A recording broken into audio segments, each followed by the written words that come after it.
va a tener como distintos momentos que os voy a contar brevemente para que os situéis, también conozcáis un poco cuál es la estructura y podáis seguirla a lo largo de su desarrollo, ¿no? En primer lugar, hemos propuesto a Moisés, que estaba ahí dándoos la bienvenida según ibais entrando y que es el que está a los mandos técnicos del asunto, ¿no? Le hemos pedido que nos presente o que nos haga también una pequeña introducción poética de lo que esta realidad quiere ser.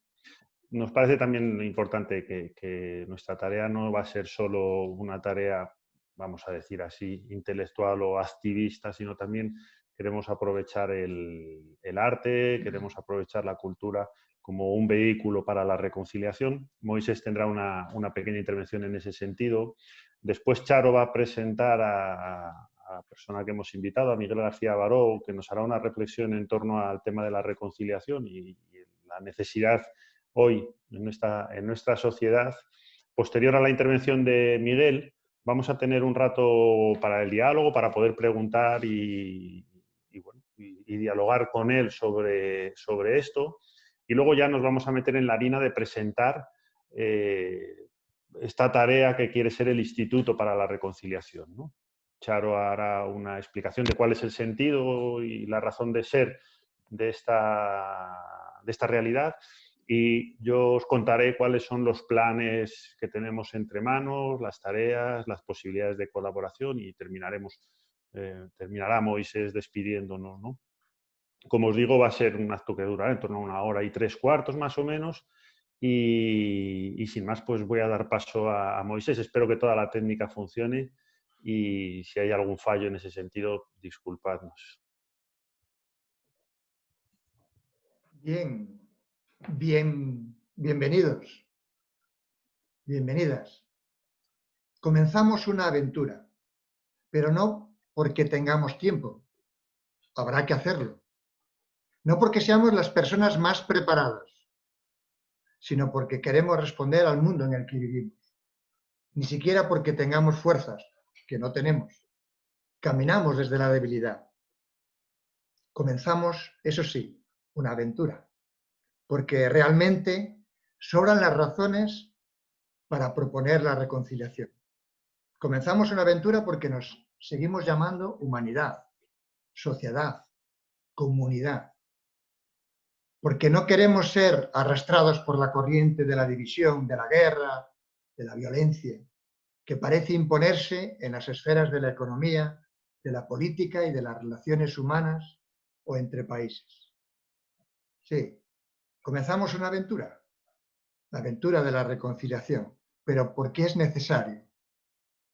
Desde los tiempos antiguos nos dijeron: si vis pacem para bellum, si quieres la paz, prepara la guerra. Nos dijeron. También nos dijeron desde el Renacimiento, el fin justifica los medios. Incluso desde mucho más antiguo, mucho más antes, nos dijeron ojo por ojo, diente por diente, escrito en el famoso Código de Hammurabi. Pero resulta, amigos, resulta que curioso, que hoy es 2 de octubre, el Día Internacional de la No Violencia. Recordamos que un día como hoy, un 2 de octubre de 1869, nacía Gandhi, que muchos conocieron como el profeta de la no violencia. Frente a los profetas de la guerra, él dijo: no hay un camino para la paz es el camino. Frente a Maquiavelo y a sus seguidores dijo: los medios están en los fines como el árbol en la semilla. Y frente al Código de Hammurabi dijo: ojo por ojo y todos acabaremos ciegos. Y hoy recordamos a un hombre que propuso el mundo al revés. El mundo al revés. Como hicieron antes y después muchas mujeres y muchos hombres a lo largo de la historia. Lo hicieron con sus palabras, con sus hechos, con sus vidas. ¿Propusieron el mundo al revés o realmente propusieron el mundo al derecho? Sea como sea, hoy nos proponemos remar en esa dirección. Aspiramos de alguna forma a unirnos a una corriente, o habría que decir, una contracorriente de la historia. Solo los peces muertos siguen la corriente, reza el refrán popular. Y sí, quizás esa sea una buena razón para emprender esta aventura, sabernos vivos. Y como estamos vivos, queremos resistirnos a bajar los brazos ante todas las invitaciones cada vez más a la guerra, a cualquier guerra. Apostar por la reconciliación siempre supone tomar postura, aunque lógicamente esa postura no sea ninguna de las que nos ofrecen en la bandeja los voceros de los que crecen azuzando las divisiones.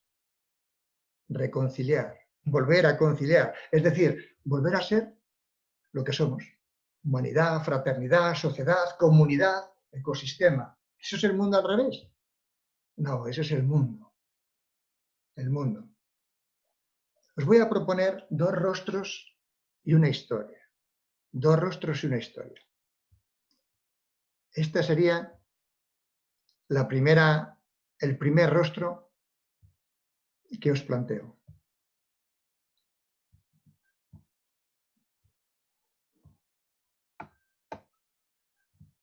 Ahí lo tenéis. Ismael Katif, Palestina. Él vive en Jenin, en la franja de Cisjordania. Ismael Katif tenía un hijo de solo 12 años.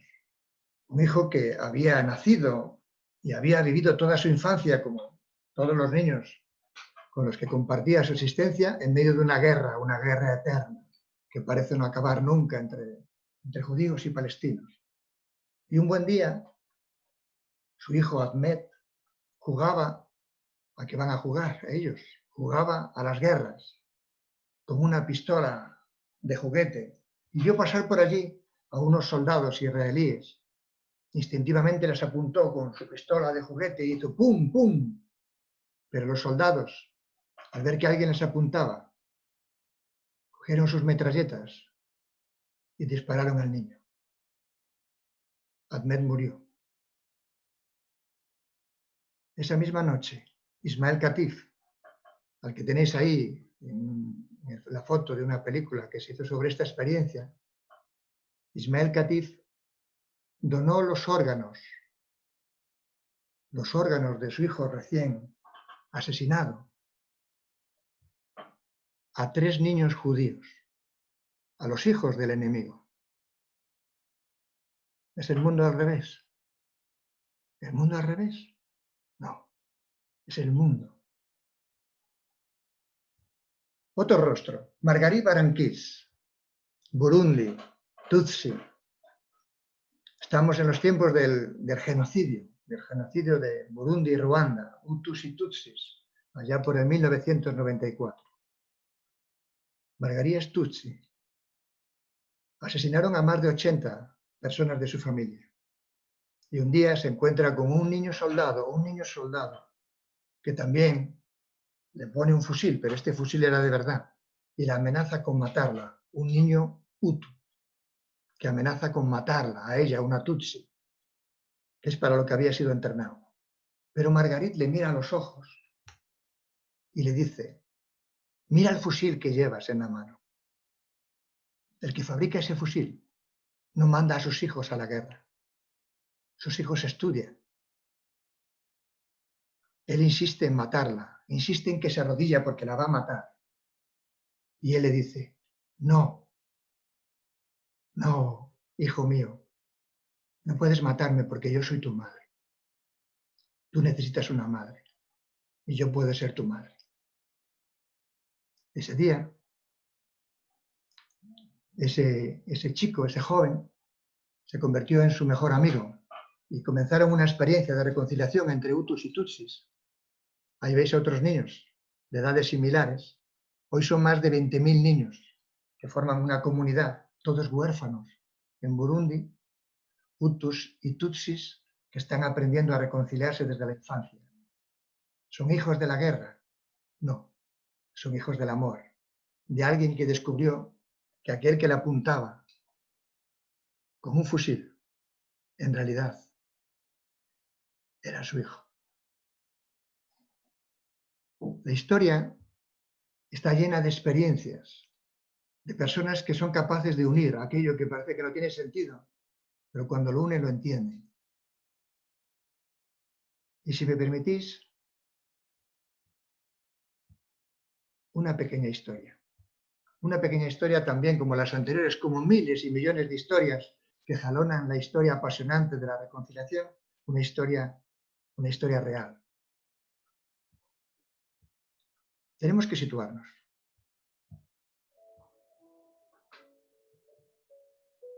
Estamos en Sudáfrica. Imaginad.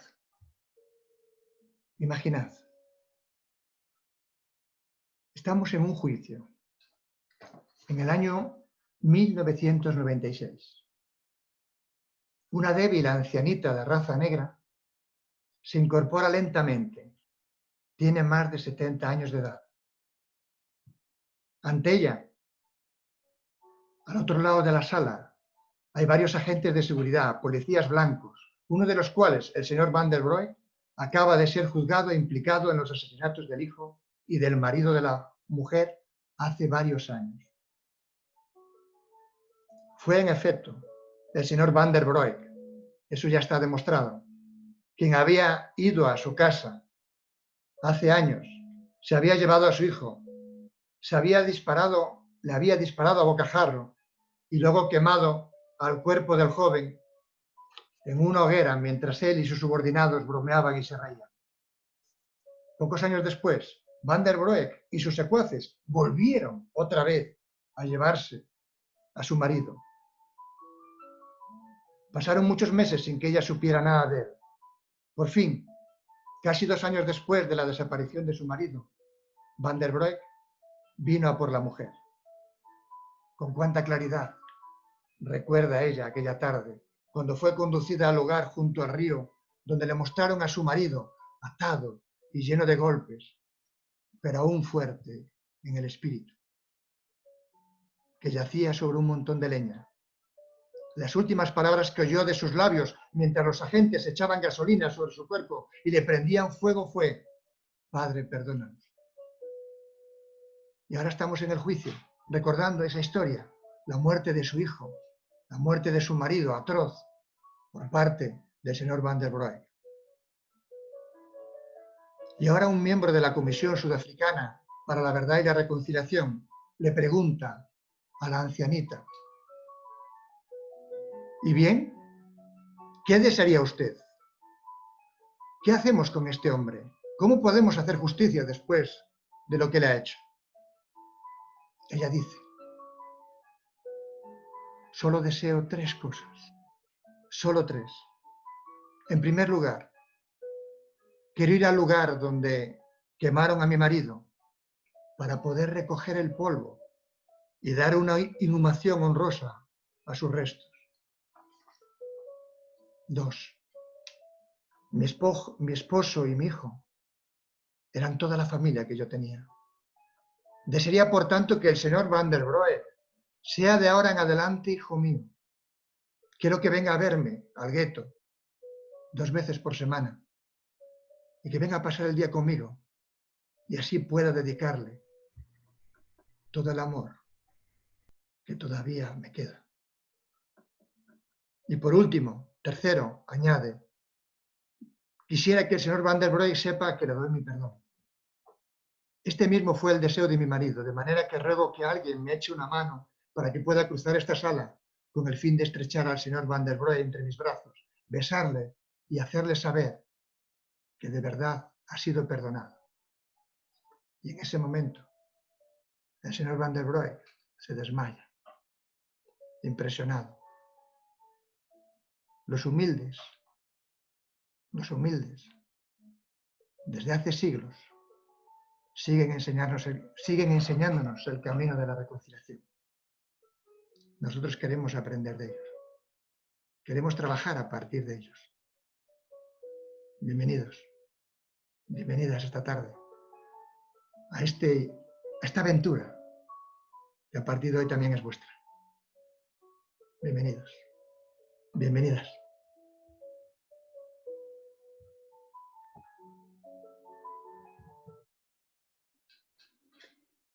Muchas gracias Moisés por este rato, por compartir estas historias entrañables con nosotros, con nosotras.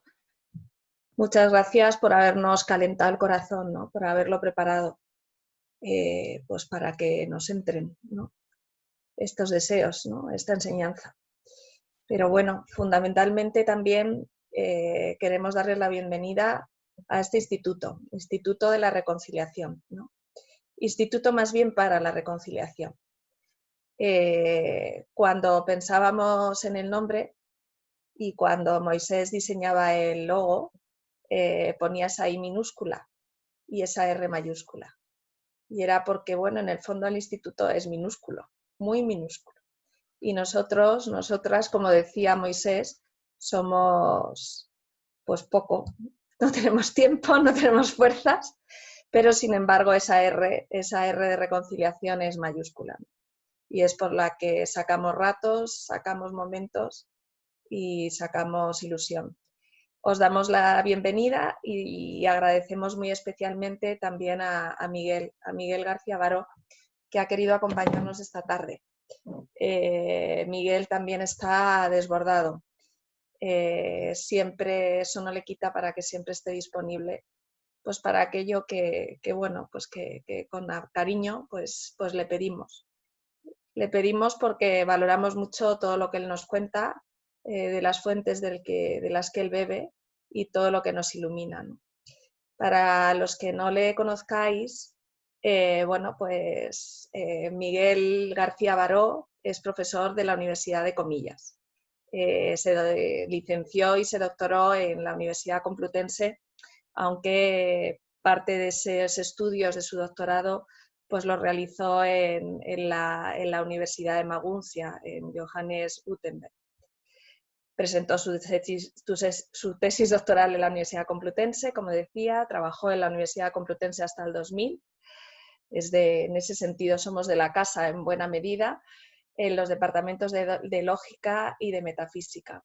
Entre el 96 y el 99 trabajó como investigador en comisión de servicios en el Instituto de Filosofía del CSIC. En el 2000 se incorporó a la Universidad de Comillas. Ha sido profesor invitado en muchas universidades de Europa y de América. Dirige la colección de libros de filosofía Hermeneia de ediciones Sígueme en Salamanca, la verdad una colección magnífica. Es vicepresidente de la Sociedad Internacional Michel Henry y miembro de muchos otros comités científicos. También es experto para las relaciones cristiano-judías de la Secretaría de Relaciones Interconfesionales e Interreligiosas de la Conferencia Episcopal Española y enseña habitualmente historia de la filosofía antigua, teodicea, filosofía actual, clásicos de la filosofía moral, etc. Sobre todo, Miguel es, pues lo que se dice, buena gente, muy, muy buena gente, un gran amigo y pues no lo sé, pues la verdad es que se disfruta mucho con él. Lo que nos dice pues nos alienta a seguir trabajando y bueno, pues no quiero decir más, simplemente quiero dejarle la palabra. Tendremos con él pues como unos 20 minutos y luego diálogo y conversación porque eso también nos ayuda. Muchas gracias, Miguel, por estar con nosotros y nada, pues si nos apareces por aquí, pues tienes la palabra. Bueno, muchísimas gracias a todos, a Charo, a Moisés y a todos los demás.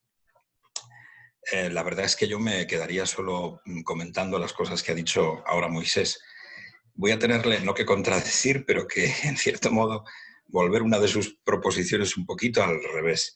Quizá también porque una de las cosas en las que ahora estoy, que olvidó mencionar Charo, es en la Comisión Repara, que es lo que el Arzobispado de Madrid ha creado para afrontar los problemas de los abusos. No solo sexuales, sino también de conciencia. Pero claro, el problema de los abusos sexuales pues es el que ha dado lugar fundamentalmente a esa iniciativa. Y yo me he sumado a ella.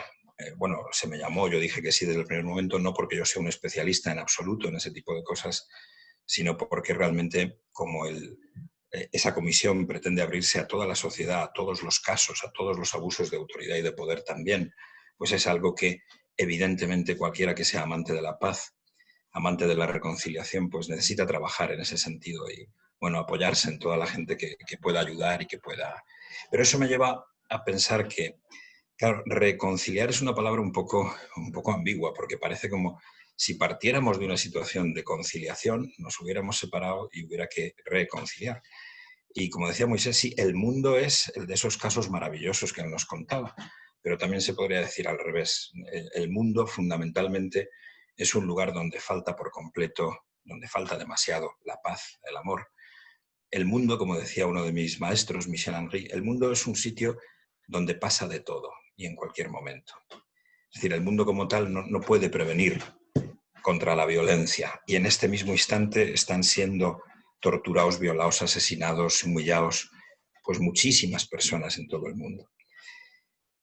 La situación es en ese sentido, pues probablemente la que describía un filósofo muerto hace 20 años, muy admirable, Emmanuel Levinas, que decía, ¿qué es lo que no conocemos? El hombre se dirige su anhelo a algo que no es precisamente recordar un paraíso en que estuvo, sino más bien ir hacia donde jamás se ha estado.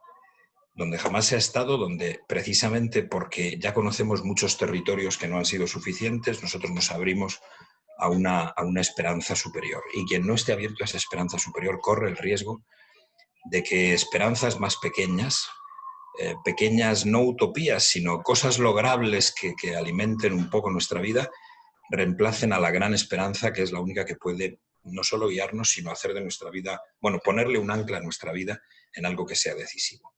Y Levinas decía, donde jamás hemos estado es en la paz. Y yo creo que es verdad eso. Ciertamente que hay ejemplos absolutamente extraordinarios, como los que citó antes Moisés, que todos, si estamos donde ahora estamos, es porque de alguna manera procedemos del amor de otra persona, que en cierto modo es siempre una especie de enorme perdón sobre nosotros, porque el que nos conozca bien, ¿cómo nos va a amar? Pues nos ama precisamente porque nos conoce a la luz no de lo que somos, sino de lo que queremos ser, de lo que podemos ser. Nos conoce como nos conoce en cierto modo Dios, es decir, ahí Él se reemplaza en cierto modo a Dios un poco y Dios nos mira según lo que podemos ser, no según lo que ahora mismo somos. Pero en la paz realmente no hemos estado nunca y sin embargo es el anhelo más profundo del corazón. En ese sentido, el mundo actual yo creo que tenemos no solo que afrontarlo desde la perspectiva de quien está continuamente viendo, no tanto a víctimas, aunque también las he tenido que conocer, que entrevistar, y me han contado historias tan espantosas que ahí no parece que ninguna clase de reparación ni de justicia y mucho menos de restauración del amor sea posible. Yo no sé cómo, esto es una cosa que habría que hay que encomendarla no a las fuerzas humanas, sino a las fuerzas sobrehumanas, a la gracia divina directamente, sino que sencillamente en nuestra vida cotidiana estamos viendo no únicamente este caso de la pandemia y tal, sino una dirección política que probablemente, y los que entendáis más de sociología y de politología podréis decir si es así o no, pero la tendencia general peligrosísima de nuestro mundo es la de que al final, dentro de unos decenios o quizá incluso antes, el mundo no sea más que 3 o 4, y perdón por la comparación, 3 o 4 Chinas. Es decir, 3 o 4 grandes provincias económicas enfrentadas, dialécticamente enfrentadas, como en la novela de Orwell, para que haya siempre pues, un imperio y un contraimperio, una situación de guerra, ¿no? En donde las gentes vivan más o menos estabilizadas y rindan económicamente. Y si no rinden económicamente un poquito como esclavos, entonces no se podrá competir contra las otras grandes zonas económicas que en el mundo se van abriendo y que no parecen tener ningún ideal que no sea justamente ese, el de una productividad, el de un enfrentamiento gigantesco que impide la globalización en un sentido y en otro es el fruto más real de la globalización. Temo que tenemos que afrontar una situación de ese estilo y que la tenemos que afrontar con unos medios culturales que, pese a cosas tan hermosas como este instituto naciente, como la gran cantidad de personas que he visto que estáis aquí conectadas y que tenéis mucha experiencia, de algunos conozco algo, de otros menos, mucha experiencia en esta clase de tareas, pues sin embargo vivimos en un mundo en donde el desarreglo cultural y el desarreglo, si queréis decirlo así, antropológico es es realmente muy profundo. La reconstrucción que se tiene que hacer sobre la estructura del propio ser humano y sobre el modo en que se educa y sobre el modo en que la cultura se predica, digamos. La cultura no es precisamente solo el cine, el teatro y los conciertos, es algo infinitamente más importante que eso. Ahí hay que intervenir de alguna manera. Y aunque hayamos empleado algunos pues toda nuestra vida intentando poner una pequeña fuerza positiva en todo ello, la verdad es que las cosas nos han desmentido muchas veces y es que, bueno, aunque hayamos tenido momentos muy felices y éxitos parciales, pero el mundo resiste y su lógica terrible de estos últimos decenios, por lo menos, probablemente de todo este último siglo, ¿no? Me gusta a mí mencionar aquello de que este siglo ha sido el cementerio del futuro, no precisamente para que nos desanimemos, sino para que nuestra esperanza se vuelva realmente muy tensa y muy plena, pues todo eso es el ambiente que nos rodea y no podemos, estoy seguro que ninguno de nosotros lo hace, no podemos minimizarlo. De ahí que sea tan importante que se nos relaten estas historias como las que Moisés antes nos contaba, en que un heroísmo extraordinario sale del fondo del corazón humano, es verdad, pero tiene que luchar contra la imposición de lo que es el mundo tal y como habitualmente lo conocemos. Eso es lo terrible. No hay reconciliación sin un esfuerzo de libertad y sin un empeño muy valiente, muy complicado y que puede terminar en gravísimos disparates, desconciertos, ataques, ¿no? Que no podemos evitar. Es decir, yo creo que no somos ninguno ingenuo, pero es cierto que se necesita mucho valor, porque si no, en general siempre habrá situaciones en que se sepa cuál es, de alguna manera, aunque no debiéramos tener nadie precio, ¿no? Pero se sepa de algún modo cómo se nos puede quebrar el espinazo moral a cualquiera de nosotros y añadirlo a la lista de los cómplices más o menos superficiales, más o menos, pero en realidad todo cómplice es un cómplice radical de esta dirección del mundo en realidad tan triste, que es la que temo que dirige fundamentalmente las políticas expansivas de los grandes sectores económicos hoy. En la antigüedad hubo una confrontación que a mí me gusta mucho recordar porque es verdaderamente terrible. A la vez que la filosofía moral nacía con el ímpetu extraordinario de la heroicidad de quien es capaz de oponerse, como hizo Sócrates, de quien es capaz de oponerse a cualquier tradición de violencia, a cualquier tradición de mentira, y lucha exclusivamente por la verdad, por la justicia, por lo utópico, por la esperanza, a la vez que eso, la terrible guerra que presenció Tucídides, el historiador, le hizo decir a Tucídides que la verdadera adquisición para siempre era lo que él escribió sobre la naturaleza humana. Y que los filósofos y los poetas y todo aquel que sueña, los teólogos espero que también, todo aquel que sueña con una esperanza realmente radical, en el fondo está justamente soñando. Y que el hombre, además, bueno, el final de la vida de Eurípides es lo mismo, las vacantes, ¿no? El hombre es presa de fuerzas que lo controlan, enormemente superiores a él, que son las pasiones, y que en ese sentido el poder decir una y otra vez, como ha dicho tantas veces la literatura, tantas veces la historia, que realmente la adquisición para siempre es el retrato de cómo el hombre se quita todos sus disfraces en las situaciones extremas de la guerra y de la violencia. Eso es lo que tenemos que combatir, pero es también una parte de la verdad humana que nos acecha a todos. Como recordaba Solzhenitsyn, incluso desde el fondo del Gulag, él era capaz, pero era capaz después de un terrible esfuerzo de valentía y de creación de bien moral en él, a través de los ejemplos que veía, él era capaz de pensar que hubiera podido ser Stalin y que solo la casualidad de las posiciones en la vida le había evitado esa vía. Hombre, no es solo esto, pero es cierto que lo que un ser humano ha hecho de bueno y de malo son posibilidades para todos los seres humanos. Bueno, en este sentido, lo difícil de una empresa como la nuestra es claramente llegar no a los convencidos, sino a los no convencidos. Y los no convencidos puede ser muchísima gente. Claro que todo el mundo quiere más o menos la paz, pero no la quiere a través de la verdad y de la justicia. La quiere en general a través del silencio, del disimulo, de que las víctimas de alguna manera se metan debajo de la alfombra, de que los conflictos no se comenten. Y ciertamente ese no es el camino. para que una auténtica reconciliación se imponga.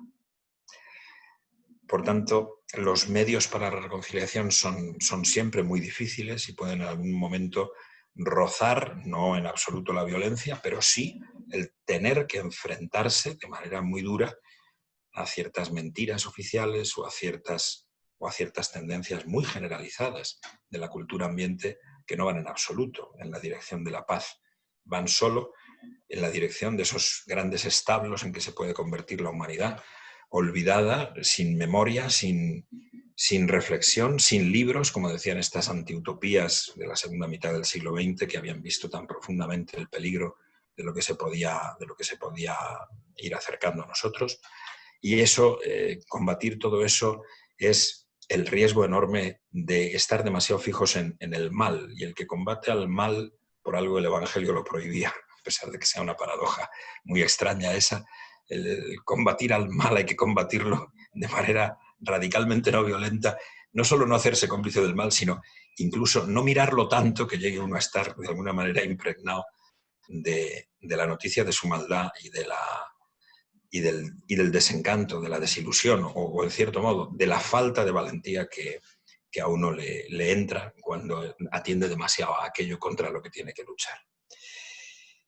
Hay también efectivamente muchas historias que me gustaría referir, pero que repetirían un poco lo que ha dicho Moisés. Hay alguna historia que revela muy bien, por ejemplo, en la tradición del hasidismo hay algunas, no solo son historias inventadas, son historias reales que pueden servir para esto mismo, como el poder mostrar que aún existe humanidad, empatía, que aún existe amor, ¿no?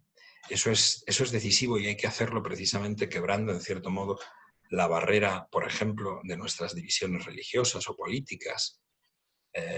Recordáis probablemente la más bonita, seguramente, de las historias que cuentan los Hasidim, y la cuentan, como es lógico, de varios de sus santones, de sus justos, ¿no? Aquello de que precisamente el rabino desaparece el día de Yom Kippur durante 3 o 4 años seguidos y naturalmente todo el mundo piensa que o es un loco o es un apóstata o está enfermo.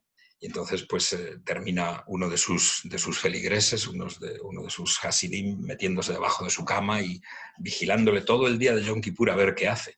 Y lo que hacía aquel judío era disfrazarse de campesino ruso e ir a llenar la leñera de una campesina rusa enferma y a la que sus vecinos no le hacían caso.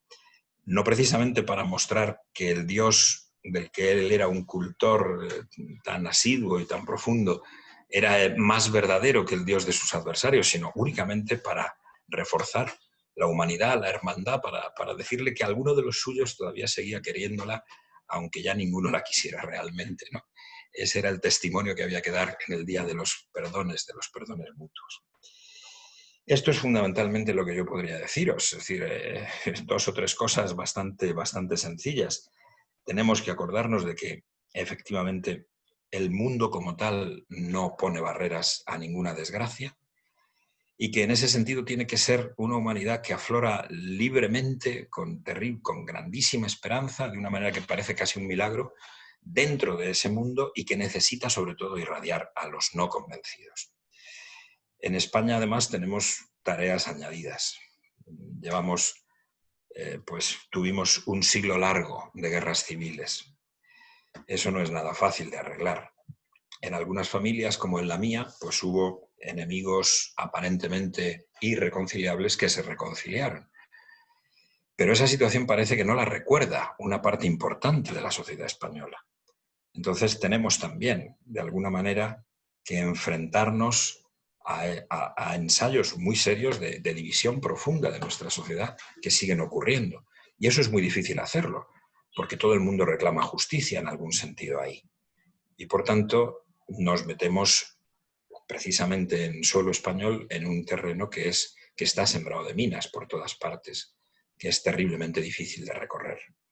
Pero si oye uno hoy en España que se funda un instituto para la reconciliación, uno pensará inmediatamente, no ya en el Valle de los Caídos, ¿no? Pero pensará desde luego en las últimas leyes sobre memoria histórica o democrática, pensará en los restos, en los rescoldos de nuestras guerras civiles y en la situación tan complicada en que España se ha encontrado espiritualmente desde hace mucho tiempo.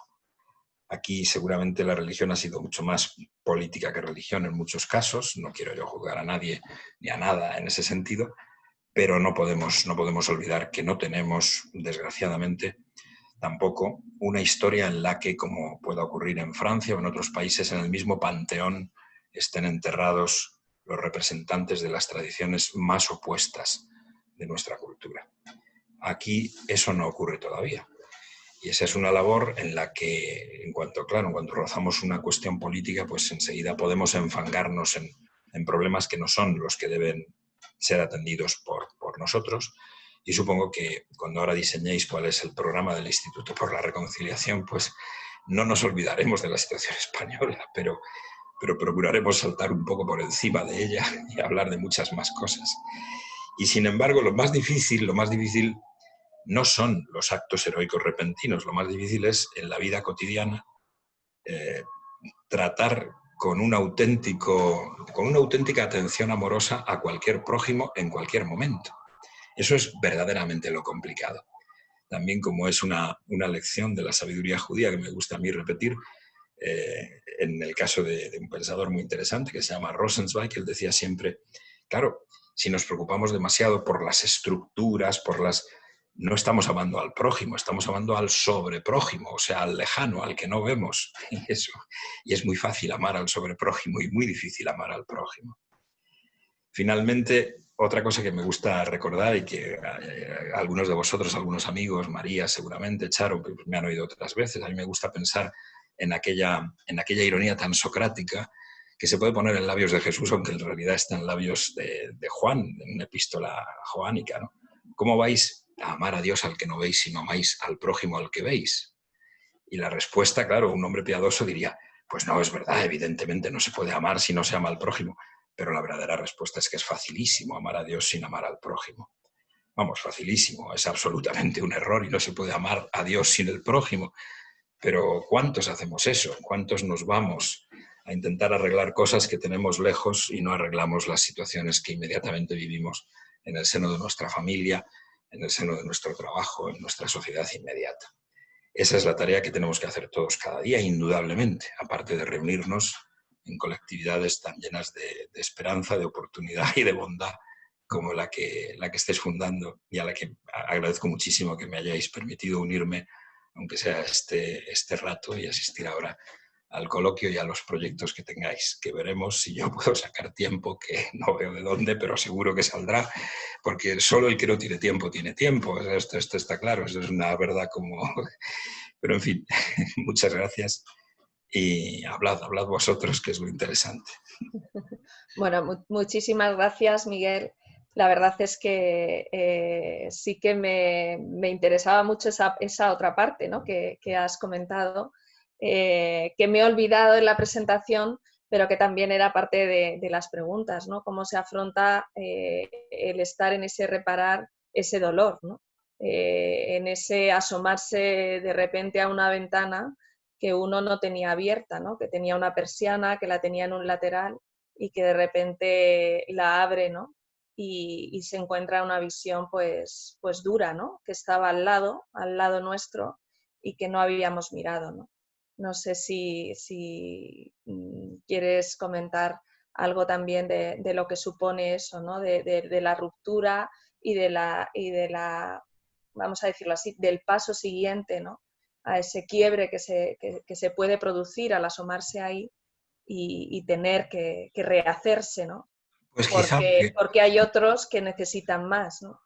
Exactamente, aunque no sea muy directamente de nuestro tema esta tarde, pero sí podría recordar un par de cosas de la experiencia más dura que he vivido hasta ahora en ese asunto, cuando he tenido que recibir, es que he querido realmente que viniera a vernos, pese a sus recelos, a una persona que lleva 40 años en terapia por los abusos salvajes de un clérigo hace 50 años, ¿no?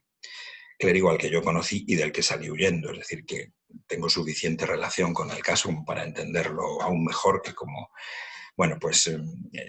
este señor abusado, destrozado, estaba absolutamente lleno de resentimiento y considera que por ejemplo, si un colectivo como es, claro, la Iglesia, en esta visión que la gente tiene de la Iglesia como solo pues jerarcas, clérigos y no sé qué, primero violenta y luego ella misma dice, bueno, pues ahora vamos a arreglarlo todo, ¿no? Pues que lo menos que merecemos los que nos ponemos a ese papel es que nos llamen hipócritas, compañeros de viaje, imbéciles, tontos útiles y de ahí para arriba, ¿no? Entonces, pero es que la experiencia era, te están insultando y a la vez te quieren abrazar. Están agradeciendo profundamente que hagas eso, pero necesitan sacar todo ese desastre. Y el momento verdaderamente capital y trágico fue cuando se le ocurrió decir, pero fue solo lo rozó, porque lo demás fue mucho más largo, pero rozó el punto en que él había empezado a pensar que la única persona en este mundo que le hacía caso era su violador habitual. Y por tanto lo había querido, en cierto modo, y había adquirido un vínculo infinitamente tóxico del que seguramente no se podía liberar. Y la clave de su terapia era esa. Así que hay naturalmente figuras de la vinculación empática que son monstruosas, ¿no? y que necesitan una curación que probablemente pues no es ya de este mundo, ¿no? Yo qué sé. Claro. Nada. Sí, no, ciertamente, ¿no? Yo recordaba también cómo me narraban una vez en una ocasión, por ejemplo, cómo pues la persona que más dentro había estado, que más había pensado en ella, era precisamente la persona que la maltrataba, ¿no? Y que luego no encontraba ninguna persona que pensara tanto en ella, ¿no? Entonces esos vínculos verdaderamente necesitan su estudio, ¿no? Y necesitan también su mano cerca, ¿no? Como sabiendo que también van a tener su momento de pelea, ¿no? Que por nuestra libertad, como muy bien has dicho, ¿no? Nuestro empeño de libertad, ese esfuerzo de libertad que mencionabas, que intentemos, ¿no? Pues acercarnos, no todo se repara, ¿no? De la noche a la mañana, ¿no?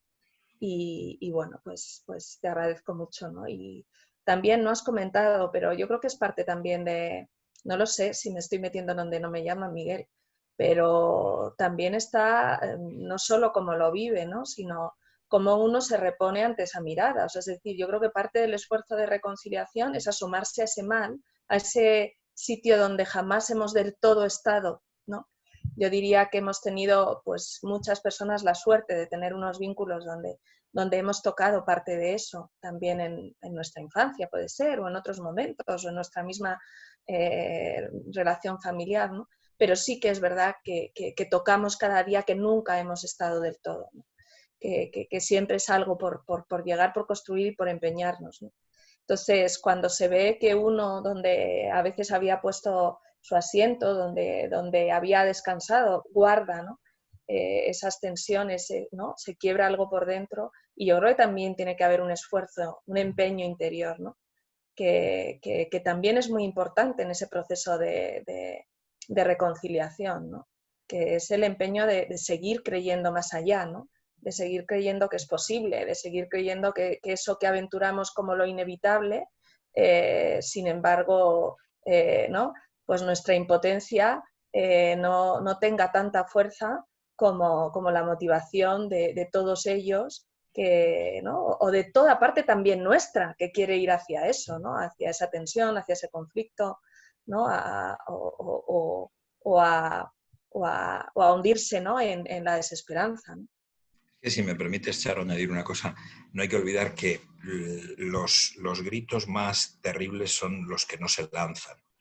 Y a veces nosotros pensamos que si conseguimos sacar un relato a flote, eso cura, pero es que esos relatos muchas veces pueden revictimizar. Y entonces, como decía también un sobreviviente de Auschwitz, no es que no me entendáis porque yo no hablo, es que yo no hablo porque vosotros sois completamente incapaces de entender. Y entonces, no, por más que cuente, vamos, que esa es una situación infinitamente complicada y que no siempre el diálogo puede ayudar y hay que tener mucho cuidado con revictimizar a la gente.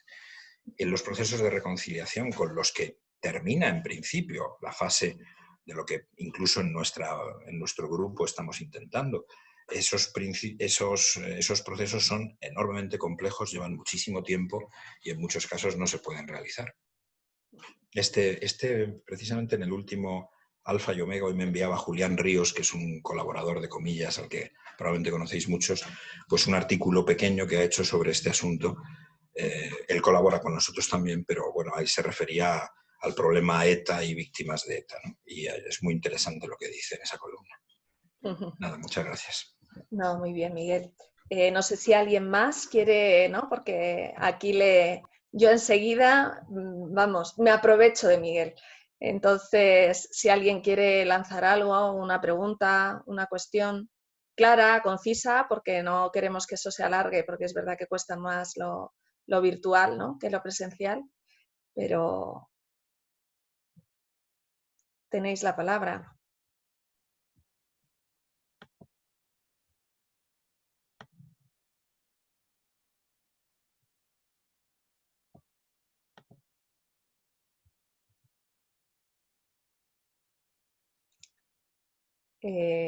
Nadie se anima. A ver, si no, no se me escucha, ahora sí, ¿no? Sí, Ricardo, cuéntanos. Estabas Oh, en Santiago, ¿no? sí, que estoy en Santiago de Compostela, soy filósofo y Muy bien. me ha gustado muchas cosas, muchos puntos que ha ido tocando Miguel. El problema real, prácticamente en todos los problemas, ¿no?, que tenemos en nuestra sociedad, es que hay como una falta de conciencia realmente de lo que somos.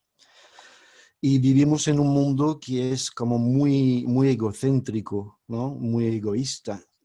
Y hay una noción que ha prácticamente desaparecido de este mundo, que es el perdón. Todo lo caótico, como vemos el mundo caótico afuera, en realidad todo este caos de afuera es un reflejo del caos que tiene dentro el propio ser humano.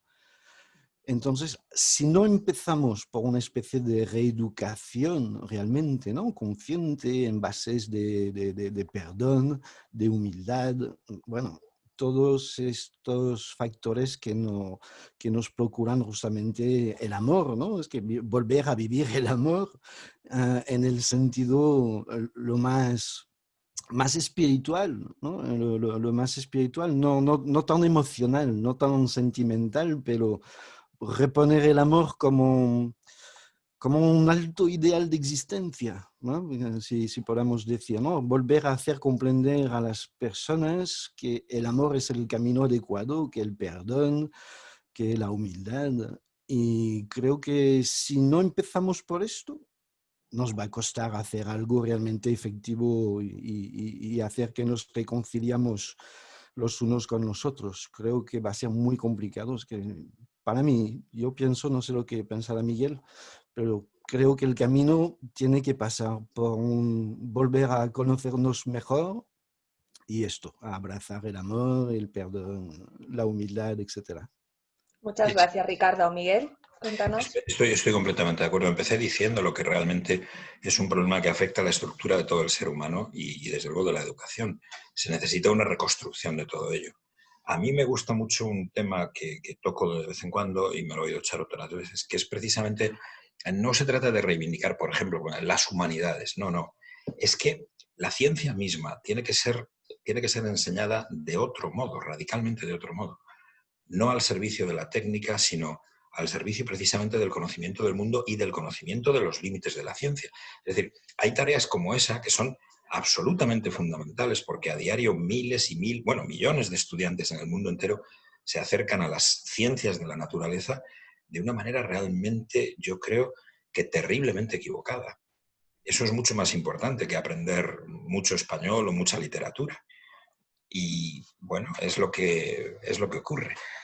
Otro tema fundamental, creo yo, es precisamente ahí tengo muy puesto el corazón, que hay que diferenciar lo que son problemas que tienen una solución técnica de lo que son enigmas y de lo que son misterios. Y si no hay una pedagogía de eso, estamos arreglados, porque entonces de todo habrá siempre una pastilla o habrá siempre incluso un instituto, ¿no?, que pueda arreglarlo. o un curso en el que uno se pueda matricular y se cure de todo, y es que eso no sucede. Una cosa son los problemas y otra son los misterios y los enigmas también. O sea, hay una variedad tremenda de fenómenos en la vida que estamos confundiendo, estamos mezclando, estamos desestructurando. Así que esto es naturalmente una tarea muchísimo más larga y profunda, pero creo que Richard tiene toda la razón. Ahí la dificultad del asunto. No, sí, vamos, para mí me parece fundamental y yo siempre me has iluminado mucho, Miguel, con esta distinción, ¿no? Y yo creo que ilumina mucho y además el lenguaje que podemos hablar. No podemos hablar el mismo lenguaje para tratar los misterios que para los problemas y cuando los traspasamos, pues lo que hacemos es generar una violencia, ¿no? Y esa violencia se traslada porque el lenguaje nos alimenta, nos hace enseñarnos, comprendernos a nosotros mismos, ¿no? Por ejemplo, el adolescente que se encierra en su habitación y que solo tiene un determinado tipo de lenguaje, no se puede interpretar de otra forma a sí mismo incluso, ¿no? Entonces, fundamentalmente, pues es una tarea educativa de todos, ¿no? De todas. ¿Más preguntas que veáis?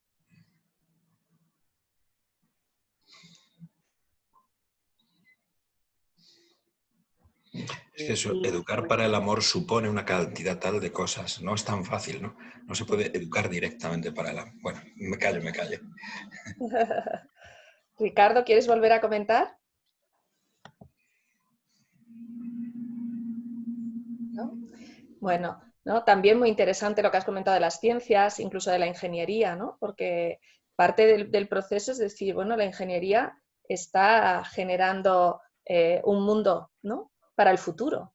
Entonces, ¿qué mundo se está planteando? Tenemos dos personas que quieren decir algo. ¿Quiere decirlo? Antonio quiere decir algo. ¿Sí? ¿Antonio? ¿Se me oye?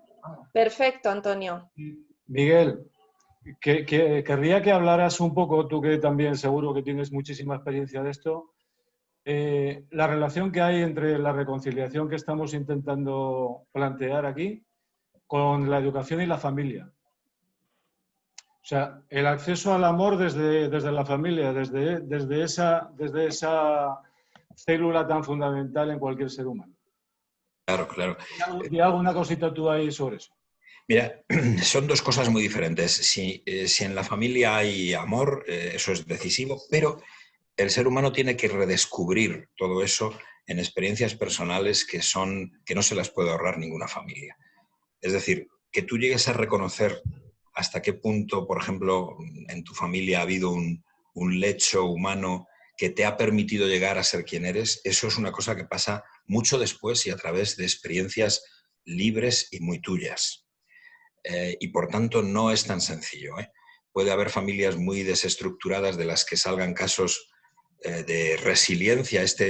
Cyrulnik, por ejemplo, ¿no? Este autor que habla tanto de resiliencia ha salido de los desastres familiares y personales más absolutos, ¿no? Y sin embargo lo ha logrado. Un hombre tiene que construir su vida precisamente a través de encontrarse con una serie de misterios entre los cuales está la culpa, entre los cuales está el amor generoso, el amor... Y todo eso no se lo puede ahorrar la familia.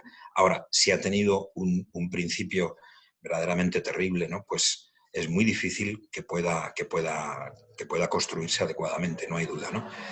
Yo le doy muchísima importancia a la situación, al amor familiar, a la esperanza, digamos, a la confianza en la vida, a pesar de todo lo que he dicho. Yo he tenido un montón de hijos, ya lo tengo un montón de nietos, pero cada cual no se puede ahorrar. Haya sido cual haya sido el fundamento del que haya nacido, no se puede ahorrar una aventura muy personal con el amor egoísta, con la culpa, con el amor generoso.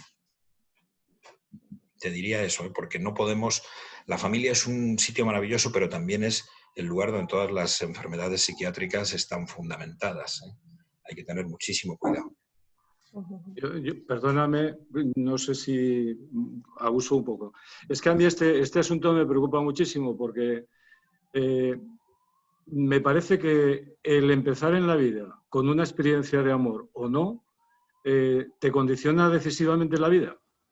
Entonces, muchos de los problemas que por lo menos mi experiencia me da es que no somos capaces de comprender ya ese otro lenguaje. No es que no queramos, es que no podemos. Y sí, ya has visto, las historias que Moisés ha contado antes precisamente superan un poco esa situación. Claro. En cambio, los pensadores... Mira, Aristóteles daría toda la razón. El que empieza mal, así, ese ya no tiene remedio, ¿no? Y dice, por favor, esto está en la ética de Aristóteles, se llega a decir una cosa así, ¿eh? Porque el principio Claro. es la mitad de todo, ya esto no... Yo creo que, por más importancia que tenga eso que tú dices, que es cierto, en la maduración uno se encuentra en situaciones en las que tiene él que decidir personalmente. Y afortunadamente eso es muy importante, porque si no, fíjate, la situación hoy de desestructuración familiar es amplísima. Habría que esperar que saliera de aquí una sociedad todavía mucho más enferma que como está. Me temo. Sí, sí. Yo no hablo de determinación, ¿eh? No hablo de eso. Eso es. Hablo de condición muy, muy, muy dura. Muy importante, importantísima. Ahí recuerdas tú a quien conoces mejor que yo, a Manuel Cavada, con su... Sí, claro. Manuel Cavada y, bueno, toda la línea de Carballo, de Ros Carballo y todo eso. Entonces, la importancia tan decisiva que tiene esto. Yo lo hablaba porque, como tú has comentado lo de la educación, a mí me parece que es la única posibilidad. Sí. Y la experiencia también, porque después de la educación es que tenemos muchísimas experiencias, vamos a vivir muchísimas experiencias y siempre tenemos el libre albedrío entre elegir, entre seguir esta línea egocéntrica, súper egoísta, o esta otra línea del perdón, del amor generoso. Entonces, bueno, es que la educación es un factor importante, está clarísimo, pero yo creo que hoy, como estamos, es un factor de reeducación, ¿vale? Pero después no olvidemos que la experiencia es el factor fundamental realmente de aprendizaje. Y entonces, pues, alguien que no quiere aprender, pues toma como excusa que, mira mi educación, pobrecito que soy. Pero mentira. Muchas gracias, Ricardo. Vamos a intentar, para que no se nos alargue el debate y pensando que vamos a poder seguir en otros momentos, darle la palabra, pues tenemos a Ricardo, a Gonzalo, a Vicente y a Susana. Muy, por favor, muy cortitos, muy breves, para que luego no nos pese, ¿no? El tiempo. Ricardo. Vale, gracias. Martin Buber, un minuto, nada más. Martin Buber lo decía bien claro. Nosotros hemos dejado a Dios. Nosotros, o sea, Dios existe, pero somos nosotros quienes hemos olvidado a Dios. Nuestro deber es buscarlo. Muchas gracias, Ricardo. Miguel, ¿quieres comentar algo? Sí, esperarlo, ¿eh? Simone Weil ponía el acento en esperarlo casi más que en buscarlo, porque al buscarlo podemos crear una imagen de él que sea un poco equivocada. Tenemos que atender muchísimo, como ha dicho ahora Richard, a las experiencias, ¿no? Porque en la realidad y en las experiencias con las que tenemos que confrontarnos ya hay mucho. Tú fíjate, por ejemplo, solo cada presente como tal nos ofrece la posibilidad de un nuevo comienzo. Hayamos sido quienes hayamos sido. Y esto normalmente no lo aceptamos o no pensamos en ello, porque, bueno, pues ya se sabe quién soy yo, un ser débil que ha hecho tales y cuales barrabasadas, tales y cuales... No, pero si el presente es presente, yo ahora puedo hacer algo inesperadamente nuevo, ¿eh? Pero por otra parte, claro, no voy a diferir yo de Buber, solo te digo. Sí, bueno, ¿no? En cierto modo la experiencia de la reconciliación es pensar que puede venir esa espera. Eso es. Hay esa frase preciosa de Kierkegaard que decía, ¿qué significa que Dios existe? Significa que todo es posible. Ok. Y bueno, si todo es posible, pues a lo mejor Dios existe, ¿no? Para algunos. Las dos vertientes. Gonzalo, ¿querías decir algo? Breve también, por favor. Sí, muy breve, muy breve. Soy Gonzalo, aunque aparezca ahí Iñaki, ya lo hemos dicho antes para los que han venido después. A ver, es una idea que ya le he comentado antes a Charo, ¿no? Y esta tarde. Esto de la reconciliación, tenemos delante enemigos muy poderosos. ¿Por qué lo digo? Porque ¿quiénes son nuestros enemigos? Los vampiros. Los vampiros beben sangre. Entonces, los vampiros les interesa que nuestras emociones sean muy fuertes. Les interesa exacerbar nuestras emociones y las emociones más fuertes que hay no solo está el amor, también el rencor, el odio, son emociones muy fuertes. Entonces a los vampiros les interesa exacerbar nuestras emociones porque eso hace latir nuestros corazones con más fuerza y entonces tienen más sangre a su disposición. No sé si se entiende toda esta metáfora, yo creo que se entiende bien. O sea, hay gente que está muy interesada en que no nos reconciliemos, porque viven de eso, viven de nuestro odio. Y no en todo el mundo. Antes ha aludido Miguel a, si no he entendido mal, a divisiones en bloques en China, etcétera, ¿no? Y luego está el famosísimo tema de 1984, ¿no? De los tres grandes estados, ¿no? Esta idea que quería decir, ¿no? Que, y no creo que sea no lo digo por ser pesimista, ¿no? Sino simplemente por ser realista, ¿no? De que hay gente que no le va a gustar nada esta idea. Ya, era eso. Muchas gracias, Gonzalo. Miguel, ¿quieres comentar algo? Es que el odio está fundamentado en la violentísima pasión del miedo. Y claro, todos tenemos miedo y tenemos que superar el miedo. Ese es uno de esos puntos en donde la experiencia y sobre todo el hecho de que un presente nos desafíe a algo nuevo es fundamental, porque el miedo no nos lo puede evitar nadie más que en el fondo nosotros a nosotros mismos. Los demonios son absorbedores de almas, ¿no? Y por ahí empieza la violencia que puede terminar en el sexo, puede terminar, pero que es siempre más violencia de abuso de poder, de abuso de autoridad. Y para eso se necesita crear más miedo del que ya la vida misma produce, ¿no? Y es eso es fundamental. Decimos mucho en este terreno en el que yo ahora me muevo cada vez más. No se trata de que a las personas vulnerables se abuse de ellas, se trata de que se las hace vulnerables, se las hiere, primero de todo. Todos somos susceptibles de una vulneración. Pero claro, se trata ciertamente, como dice Gonzalo, de un aumento de la inseguridad, del miedo y de que no haya recursos culturales para afrontar eso. Si además no hay tampoco recursos familiares o no hay amor en la base, entonces, claro, la situación es absolutamente terrible. Una sociedad de esclavos que se piensan libres.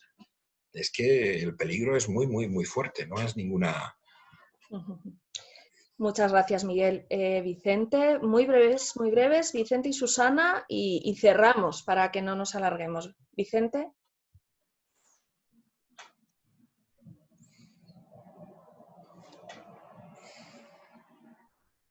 Vicente, manifiéstate, como decía. Se ha manifestado. Venga. Sí, Vicente, ¿puedes? ¿No? Pues Susana.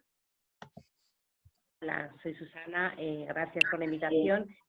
Simplemente quería preguntar cuáles son los pasos, así brevemente, para una reconciliación. A mí me gustaría saber qué están utilizando, por ejemplo, en el proyecto Repara, en la Iglesia, con el tema de los abusos. Me imagino que es muy, muy extenso, pero por lo menos cuáles son los pasos básicos para una reconciliación efectiva. Nada más, gracias. Sería muy largo de explicar, pero el paso básico es creer a la víctima y oírla. Escucharla largamente, escucharla. No forzar su reacción, no sugerir demasiado cómo debe continuar su relato, sino que reciba la autenticidad de alguien que se dispone a recibirla justamente abriéndose amorosamente. Y escucha, aunque eso parezca que está haciendo daño a quien escucha. Ese es el primer método, absolutamente el primer método. No empezar diciendo, bueno, vamos a ver si es una víctima o no. No, hay que tener confianza en el relato del pobre vulnerado, ¿no? Eso en todo, no solamente en este caso, pero en todos los casos, ¿eh? Y luego ya se verá.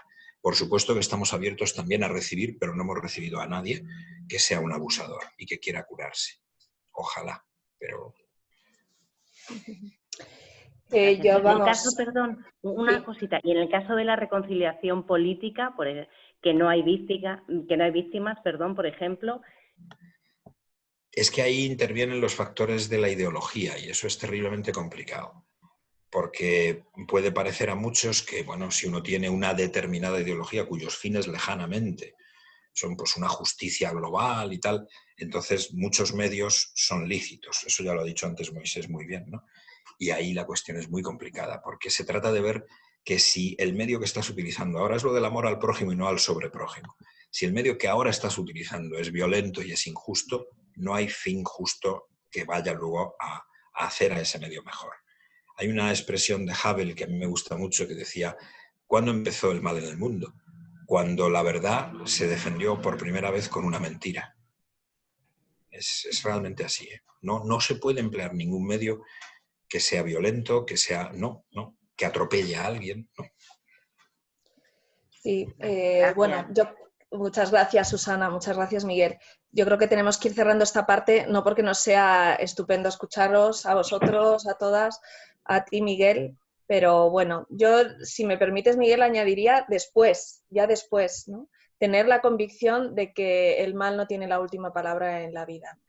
Entonces, cuando tú miras a esa persona con esa convicción y además trabajas cada día por ello, pues en ti mismo y en los demás, pues yo creo que esa mirada aparece eso. Entonces, aunque estés escuchando y siempre, ¿no? Recibiendo lo que venga, que además viene también con injusticias, porque hay veces que también ese dolor echa injusticias, ¿no? Pero hay que recibirlo. Y siempre mirar y trabajar en el interior de uno con la capacidad de descubrir que el mal no tiene la última palabra, ¿no? Que jamás que hemos vivido creemos que realmente es posible, ¿no? Sea de un modo o del otro, o pensando que es Dios que viene, o pensando que como todo es posible puede ser que exista un Dios, ¿no? En las dos direcciones, ¿no? Chao. Muchas gracias. Uno que se hizo famoso dijo que la verdad os hará libres. A ver si nos recordamos. Sí, evidentemente estamos recordando también, yo creo que está en todo también, ¿no? Muchas gracias, Miguel, muchas gracias todos los que habéis intervenido, todos los que os habéis callado y que querríais haber intervenido, porque también muchos seguro que estamos guardando preguntas y momentos, ¿no? Que querríamos haber compartido y palabras, pero que bueno, que entendemos que ya habrá más tiempo, ¿no? Ya habrá más espacios, ¿no? Entonces, ahora lo que toca, voy a intentar ser un poquito más breve de lo que preveía, pero bueno, lo que toca es que presente lo que es la razón de ser de este instituto, ¿no? Entonces, bueno, pues la razón de ser de este instituto, como os decía, en primer lugar, es que es un instituto pequeño, es un instituto con minúsculas, pero la reconciliación es la que es con mayúsculas, ¿no? Bueno, quería haberos compartido una carta que me había escrito hace poco un amigo mío de Chile, el profesor de filosofía política del departamento en el que yo estaba, con mucho cariño, pero bueno, me parece que voy a cortar.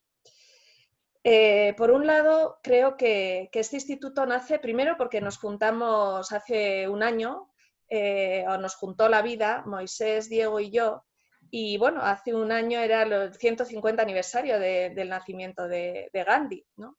Y en ese momento, en un congreso sobre la no violencia, pues bueno, pues lo que vi yo, primero me quedé fascinada por el arte de Moisés, fascinante, absolutamente. Pero también me quedé fascinada por la cordialidad y la tranquilidad de Diego, ¿no? Y por supuesto con el compromiso de los dos. Con eso pues se lanzaba la ilusión de trabajar porque todos escuchábamos a nuestro alrededor muchas cosas en las que había que intervenir, ¿no? Y nació ese ir que es el instituto, porque realmente entendemos que hay que proponer un camino y que hay que aprender unas formas de andar. Con eso nos hemos juntado, ¿no? Y como os comentaba antes, pues la impotencia que sentimos no tiene que ser más grande que el miedo que nos alientan, que el desaliento y que toda la desesperanza que en un momento sentimos, pero tampoco puede ser más grande esa impotencia que lo que es supuestamente las motivaciones de toda la gente que alienta el miedo, que alienta, pues por ejemplo, lo que comentaba Gonzalo también, ¿no? Esos vampiros, ¿no? Entonces, ciertamente vivimos una escalada de tensión, ¿no? Se nos está utilizando el pasado y el conflicto como arma política. se nos está activando el rencor. Y el rencor tiene muchísima potencia, una potencia que no sabemos si la están calibrando o no, pero ciertamente el rencor fortalece, impulsa, da energía, da coraje, pero también ciega. Y alimenta esa pasión que descubre valores, pero no la jerarquía de esos valores. Entonces nos alimentan políticamente, pero nos están haciendo que nos olvidemos, ¿no?, de nuestros vínculos familiares, de nuestros vínculos sociales, de nuestros vínculos comunitarios, como si fueran los únicos que nos definen, esos vínculos políticos o esas desvinculaciones más bien, ese conflicto político. Hemos visto cómo los WhatsApp de los familiares, de amigos, se incendiaban polarizándose. Y también hemos visto cómo las redes sociales, que las intuíamos como esa posibilidad, ¿no?, de una democracia más abierta, más ampliada, en la que todos tuviéramos voz, pues parece que está siendo lo contrario. Y que muchas veces se convierte pues una nefasta confabulación que intenta casi como acallarnos, ¿no?, por el miedo a que todos entren contra nosotros y nos juzguen. Y ese juicio sociopolítico, en cualquier lugar y en cualquier momento, con una palabra que hemos dicho, con una grabación, con una palabra en las redes, ¿no?, con un corta y pega, pues en esa nefasta confabulación nos marquen y nos echen a la muerte social. Esto es lo que disuade muchas veces a muchos y nosotros no queremos que nos disuada. Nos tergiversan y tergiversamos a veces el lenguaje, ¿no? Se polariza y se secuestra ese lenguaje y nos olvidamos que el lenguaje es inteligencia heredada y es hilo con el que tejemos el futuro y que por lo tanto debemos cuidarlo. También hemos asistido y estamos asistiendo casi a lo que aparece como si fuera un juicio final. Pues lo de David Hume, lo de los 10 decretos de Agatha Christie, lo que el viento se llevó, parece que no nos dejan que nos asomemos al pasado para ver tal como éramos, ¿no? Y en ese juicio implacable, pues también queremos reivindicar lo que sería el agradecimiento histórico. ¿Qué sería esa idea de reconocer lo que se nos ha legado, ¿no? Miguel comentaba muy bien cómo esos rencores, esas violencias del pasado, sin embargo, pues sus abuelos o sus padres consiguieron reconciliarse. Y sin embargo parece como si hubiéramos roto, como si hubiéramos perdido esa herencia, ¿no?, en nuestro caso. Y no, queremos recordar que realmente ese agradecimiento histórico también en nuestras historias, no hay nada que no esté manchado, porque el que camina se mancha. Pero sin embargo hay mucho bueno en todo lo que hemos heredado. Y tampoco queremos que eso que hay de positivo pues se pierda, ¿no?, porque sea pues lanzado, como en el caso de David Hume, ¿no?, por una acusación de racista. Pues ciertamente eso está, pero es que ¿quién no tiene, ¿no?, algo que ser juzgado, ¿no?, que revisar? Y sin embargo queremos asomarnos para que no arranquemos la cizaña, ¿no? Saber distinguir la cizaña no es arrancarla, dejar que cada generación sepa lo que puede revisar de las otras, como forma que tiene que revisar de sí misma, con la paciencia y la sobriedad de su propia experiencia, pues realmente es importante. Bueno, me estoy enrollando mucho. Lo que quiero contaros en realidad es lo que es para nosotros el Instituto de la Reconciliación, el Instituto para la Reconciliación. Aquí no sobramos nadie, podemos construir entre todos. No hace falta que pensemos igual, sino que construyamos creativamente juntos. Andamos un poquito porque estoy sola, quiero 4 melocotones. Pues nada, 4 melocotones vamos a construir. Con 4 melocotones se puede hacer mucho. Muchas gracias. Bueno, esto es el directo. Perdonad porque se me hace un poco difícil exponeros esto en esta situación, pero bueno, no quiero dejar de deciros cuál es nuestra intención, ¿no? El Instituto para la Reconciliación nace con el objetivo de proponer y construir posibilidades de encuentro, de diálogo y de reconciliación en la esfera pública. Y queremos que bueno, pues de alguna manera esto se vaya construyendo, concretando en acciones, ¿no? Entonces, como nos hemos entretenido mucho en lo anterior, pues nada, casi voy a dejar la palabra a Diego, y lo que vamos a hacer es cogeros vuestros emails si queréis y os mandamos el manifiesto, el posicionamiento breve que hemos hecho. Bueno, pues nada, Diego. Muchas gracias, Charo. Bueno, os decíamos, ¿no?, que esta tarea de este instituto que estamos construyendo, hemos querido presentarla aún a medio construir, ¿no? Todavía no está... Hemos inaugurado el asunto sin haber rematado las obras, ¿no? Y precisamente porque queríamos que este trabajo sea un trabajo compartido, ¿no? Un instituto, ¿por qué? Entre otras cosas, pues porque nuestra vida está llena de instituciones y pensamos que es necesaria una institución que nos empuje también y que empuje la sociedad hacia la reconciliación, ¿no?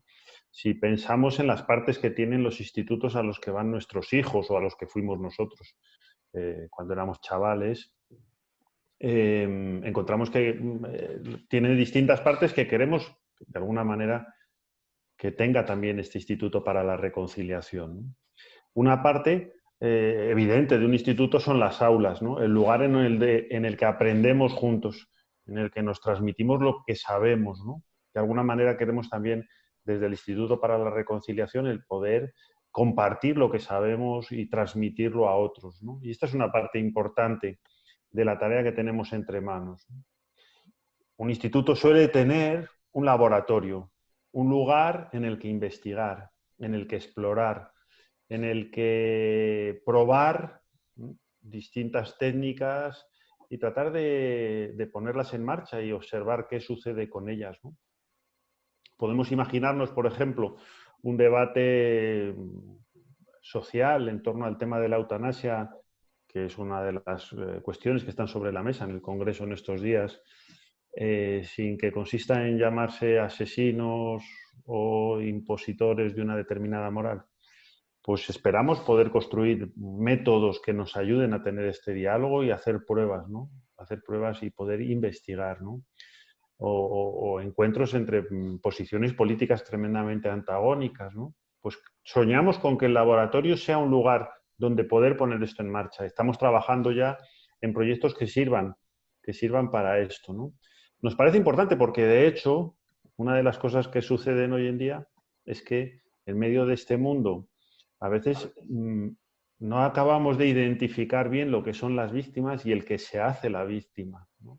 Y esto es importante entenderlo también en nuestra sociedad, porque a veces haciéndose la víctima uno consigue un determinado eco y muchas víctimas quedan realmente silenciadas, ¿no? Queremos entender también desde este instituto y este laboratorio, entender también, ¿no?, de qué hablamos cuando hablamos de víctimas, quiénes son realmente las víctimas, ¿no? Muchas veces no tienen ese altavoz, ¿no? El laboratorio también quiere ser una parte importante de nuestro instituto, la biblioteca, por supuesto, ¿no? El lugar en el que podamos ir reuniendo, veremos si virtual o algún día físicamente, poder reuniendo aquellas fuentes bibliográficas y documentales que hemos ido trabajando a lo largo de nuestra historia y que pensamos que pueden ser útiles para todas aquellas personas que quieran cultivar la reconciliación, ¿no? En todos los planos, en el plano político, en el plano social, en el plano personal. Porque realmente no hay en ese sentido posibilidad de avanzar social, política y personalmente si no es de una manera armónica, ¿no? No sucederá que la transformación llegue primero a todas las personas y por completo y después a la sociedad. Tendremos que hacerlo a la vez, ¿no? Queremos también tener en ese sentido, como os decía, una biblioteca y vamos compartiendo también los documentos y toda la información que vamos generando, ¿no? Un instituto tiene un salón de actos, ¿no? Un lugar en el que se realizan las funciones de fin de curso. Nosotros lo que queremos realizar también en nuestro salón de actos es, por un lado, cosas como con las que empezábamos este acto, ¿no? bueno, pues toda aquella realidad cultural, social, que genera reconciliación, que calienta el corazón en esa dirección en la que nos hablaba Charo. El salón de actos quiere dar lugar a esto y también quiere ser un lugar en el que comunicar y hacer públicos las tareas que nos traemos entre manos en el instituto, ¿no? Desde luego sí queremos convocar y, como os decía antes, ¿no? También ser voz de esa realidad, exponer los trabajos que vamos haciendo, analizar, decía Charo, por ejemplo, antes, ¿no? Que a veces los grupos de WhatsApp de las familias se incendian por conversaciones políticas atizadas, ¿no? Interesadamente. Pues queremos también, por ejemplo, estudiar qué impacto está teniendo la polarización política en nuestra vida cotidiana y bueno, qué herramientas podemos desarrollar para contrarrestar esto, ¿no? Sabiendo que no buscamos una especie de equidistancia en medio de las distintas posiciones políticas, que es necesario que las haya, ¿no? Sino que a través de esas posiciones también podamos encontrar la búsqueda de un bien común, ¿no? Y la búsqueda al menos, de los elementos comunes que residen, no solo en la forma del debate público, sino también en el fondo de la búsqueda de esa verdad, de esa justicia y de esa reconciliación, ¿no? Tiene también un instituto, suele tener también, ¿no? Su periódico, es decir, su tribuna en la que poder pensadores publicar la reflexión que vamos haciendo, ¿no? Y que van haciendo no solo los miembros del instituto, sino aquellas personas que también puedan simpatizar con esta postura, ¿no? ¿Qué me queda? Me queda la página web, las redes sociales, toda esta tarea tan importante hoy, ¿no? En la que, bueno, pues también no solo queremos compartir nuestra actividad, sino lo que vamos observando, ¿no? de la sociedad, lo que vamos observando de cómo la propia sociedad genera formas de colaboración, ¿no? Genera formas de colaboración entre pensamientos diferentes, entre ideologías diferentes, entre formas diferentes de ver la sociedad. Que eso ya sucede, pues queremos alentar eso y también darlo a conocer a través de nuestras redes sociales, ¿no? Todo esto, hay algunas cosas que van avanzando y sobre las que ya vamos trabajando, unas un poco más, porque todavía están en ese proyecto o en ese plano que tenemos para el instituto, pero que ahora los ladrillos queremos ponerlos entre todos, ¿no? Y estáis todos invitados a hacerlo. Cosas concretas que podéis tener en la cabeza y que pueden ser útiles, el correo electrónico del instituto, que es muy sencillo porque es institutoparalareconciliación@gmail.com, ¿no? Si estuviéramos a tope de medios lo diría, sale por aquí, ¿no? Pero no sale.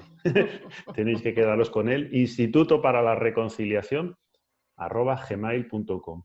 Y luego en las redes sociales, en Facebook, buscáis Instituto para la Reconciliación, y en Twitter, que es @y_reconciliación. Reconciliación. Bueno, ahí los que más duchos en las redes sociales seguro que nos encontráis rápidamente. ¿Para qué? Para seguir esta iniciativa, para poneros en contacto con nosotros, para colaborar. ¿Cómo podéis colaborar? Podéis colaborar en alguna cosa puntual. Mira, a mí se me da muy bien el tema de la página web. Yo puedo echaros una mano, tal. O yo puedo colaborar en el laboratorio, en la biblioteca, en la parte que queráis, o en el meollo del asunto. Oye, contad conmigo para trabajar a fondo en este tema, ¿no? Bueno, estas son las partes del instituto. Estas son las tareas, como os decía, que tenemos en marcha. Unas más avanzadas, otras aún en planos, ¿no? Pero estáis todos invitados a colaborar. Así que si queréis, ahora podéis preguntar acerca de todo esto, ¿no? Tanto a Moisés como Charo como yo intentaremos responder. Y este es vuestro turno, no tanto sobre ya la exposición que tuvo antes Miguel, sino sobre toda esta iniciativa.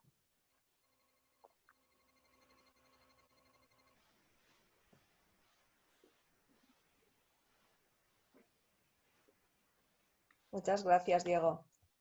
Sí que yo creo que ese es el tema, ¿no? Que ir llenando esos espacios, ¿no? Se podría decir que son pestañas de nuestra página, ¿no?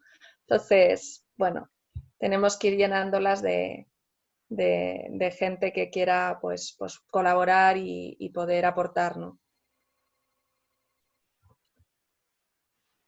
Una de las ideas, pues, por ejemplo, es también pues eso, pues poder generar grupo de gente que pueda en un momento determinado, si nos solicitan medios, pues poder aportar, ¿no? Una visión de situaciones concretas, actuales, ¿no?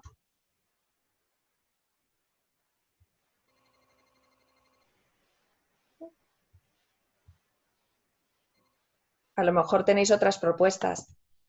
También. Se admiten ampliaciones de esta obra en construcción, de este plano.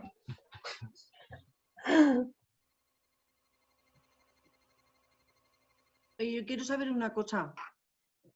¿Habéis previsto algún tipo de asociación? Porque esto de alguna manera se tendrá que sostener, o colaboración económica, o... A menos sí. que vaya desde derroche, pero para entendernos. No, es verdad que decía al principio, ¿no? Que parte de la razón de ser es que en un mundo con tantas instituciones ahora se nos regula por dónde podemos ir, por dónde no podemos ir. Bueno, las instituciones tienen un gran peso en nuestra vida, ¿no? Pues sí queríamos que esta tarea no fuese una tarea que quedase en las voluntades aunadas de los que queramos poner en marcha esto, ¿no? Sino que de alguna manera tenga también una forma institucional, ¿no? Entre ellos estamos pensando en una asociación a la que ya le vamos dando forma jurídica, pero eso todavía está en ciernes. Pero sí, queremos constituir una asociación. Muy bien. Gracias. Por eso es importante que, por ejemplo, nos escribáis los que queráis, para que podamos iros mandando toda la información que vayamos generando, ¿no? Pues tanto colaboraciones concretas que pudierais ayudarnos según vuestro perfil, como pues bueno, pues la parte de cuando nos establezcamos como asociación, ¿no? Estamos ya trabajando los estatutos y bueno, pues esa sería parte de la línea. Muchas gracias. Más cosas que queráis preguntar, comentar, proponer.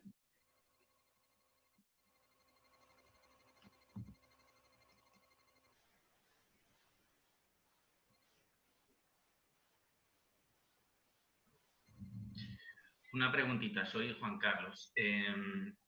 ¿Estáis en contacto o habéis pensado, quizá más adelante, entrar en contacto con otras organizaciones que estén trabajando todo este tema de la reconciliación?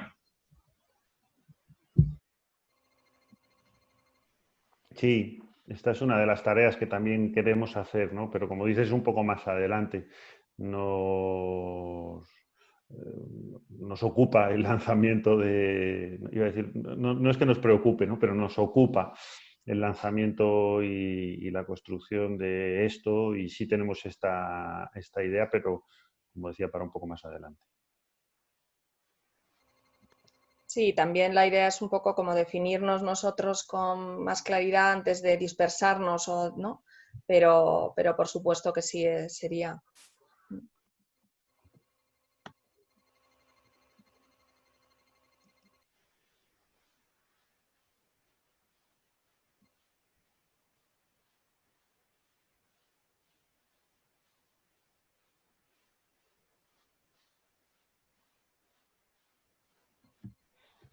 Muy bien.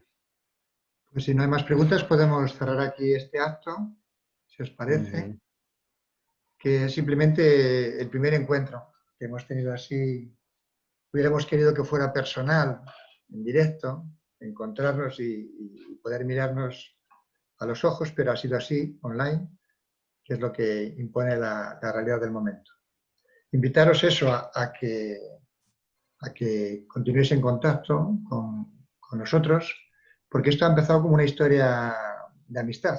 Nos hemos encontrado 3 personas que compartíamos una serie de inquietudes y hemos querido hacer de la amistad algo más, y de ahí ha surgido pues que de repente ya éramos tres mosqueteros intentando poner esto en marcha, y hoy soñamos, no puede ser de otra forma, soñamos que este grupo se está ampliando ya y se va a ampliar en el futuro próximo, porque hacen falta mantener este sueño vivo, porque de alguna forma estamos vivos, porque de alguna forma tenemos hijos, porque de alguna forma tenemos amigos y porque el amor tiene que manifestarse de una forma concreta, pública, y ese es un poco el deseo que nos anima. Estamos aprendiendo a ser amigos en esta experiencia y os invitamos también a que os unáis en este proceso, ¿no? Hoy recordamos, el día 2, hoy que recordábamos lo de Gandhi, el nacimiento de Gandhi.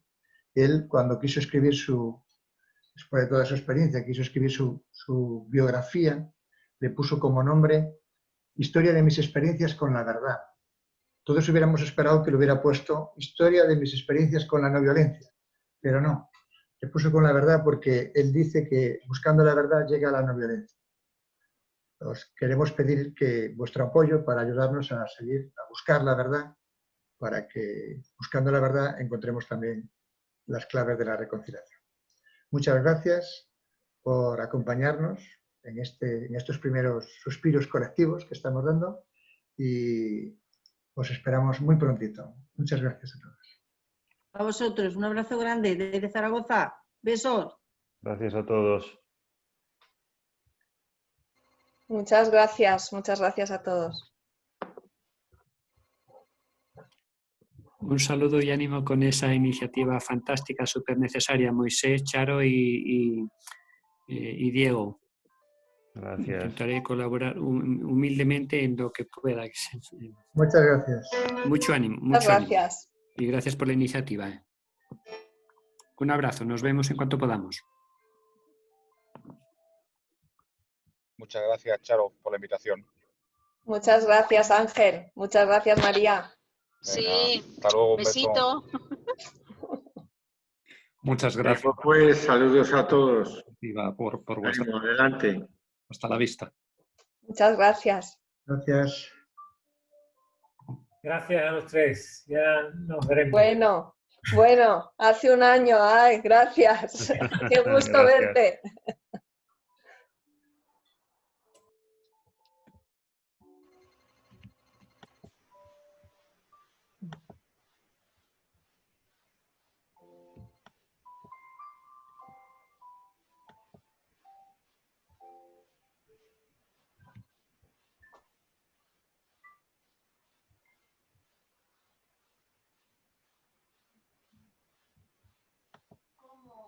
Bueno, yo me despido también. Ya he descubierto cómo se cambia el nombre para las próximas veces. Lo he descubierto hace un rato ya. Adiós, Iñaki. Adiós, Iñaki.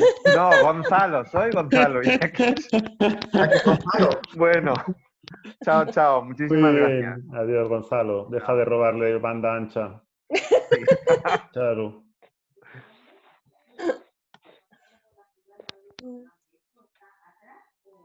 Bueno, adiós, muchísimas gracias a todos. Intentaba poner algo en el chat, pero no me ha salido. Bueno, Miguel, infinitas gracias, de verdad. Es un regalo que nos hayas acompañado. Contad conmigo, nada, muchísimas gracias, de verdad. Yo lo extenderé por todo lo que pueda de las redes estas que tenemos nosotros, aunque no utilice las redes sociales, pero eso sí. Bueno, aunque queda un poquito frío que sea así, que va, pero es que va, ¿no? Yo contaba con conocerte personalmente, pero bueno, al menos nos hemos escuchado un ratito. Sí, hombre.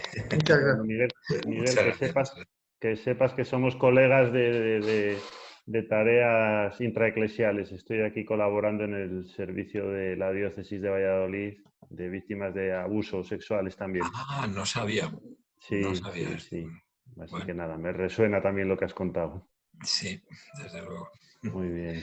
Pues gracias. Nada, nos veremos pronto, seguro. Bueno, Miguel, gracias, de verdad.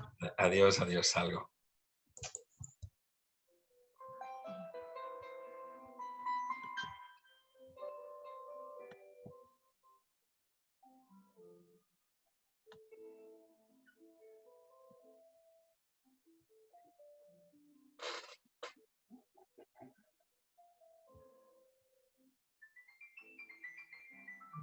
Cerrando.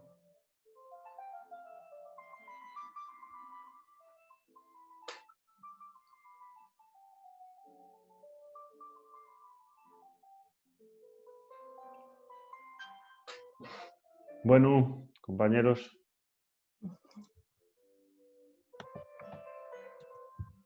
Ya estoy ya. Esa música es tuya, Moisés. Ya está. Estoy cerrando a todo el mundo aquí. ¿Les estás echando? Les estoy echando ya. Es que a los que se han olvidado de... Eso en la... Bueno, en ya las estamos. discotecas se ponía música de José Luis Perales. Qué leche remedios. Bueno, hemos empezado. ¿Cómo estáis? Bueno, Sí. perdonadme que yo me he perdido el hilo. Estaba como en las preguntas en tal. Te has emocionado con Sí. Miguel. ¿Eh? Tú te has emocionado con Miguel y ahí ya no para. Claro, claro. Bueno, yo creo que en la conversación con Miguel han quedado muy bien y ahí han salido cosas. Claro, Entonces claro. luego quería abreviar y me he liado más que tú. Y claro, claro. Pero bueno, si Pero no bueno. lo escribo un poco mejor, por si luego hay que mandarlo a este hombre, a Rodrigo, cosas. Uy, no, pero es que todavía estoy grabando.